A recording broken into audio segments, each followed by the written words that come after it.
আমি এই মুহূর্তে রয়েছি কুষ্টিয়া মডেল থানার সামনে। আন্দোলনকারীরা কিন্তু এই মডেল থানায় কিছুক্ষণ আগে হামলা করেছিল এবং বঙ্গবন্ধু মার্কেটে যে পার্টি অফিস আছে সেই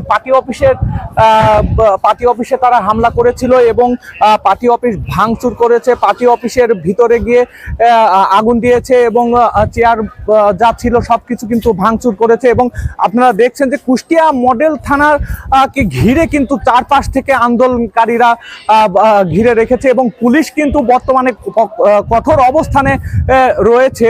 ধাওয়া পাল্টা ধাওয়া প্রতিনিয়তই চলছে, টিয়ার শেল এবং গুলিও ছোড়া হচ্ছে। আপনারা দেখছেন যে সাধারণ যে জনগণ এই মিছিলের মধ্যে পড়ে কিন্তু তার অবস্থা অনেক খারাপ হয়ে আছে।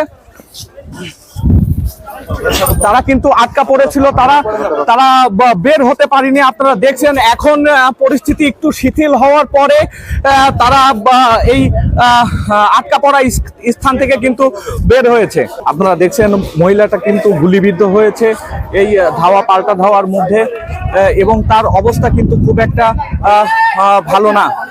তাকে এই মুহূর্তে গুরুতর অবস্থায় হসপিটালে নেওয়ার প্রয়োজন। কিন্তু আন্দোলনকারী জনসাধারণ কিন্তু চারপাশ ঘিরে রাখছে, যার ফলে তাকে যথাসময়ে হসপিটালে নেওয়া হয়নি। দর্শক আপনারা দেখছেন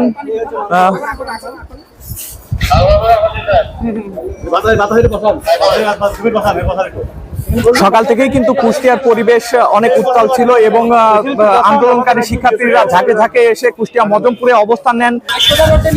আপনারা দেখছেন মহিলাটির অবস্থা কিন্তু অনেক খারাপ।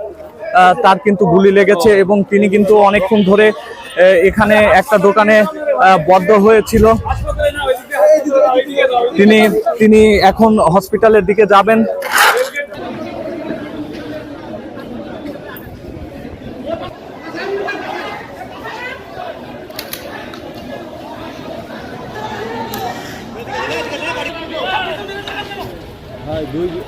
ওনারা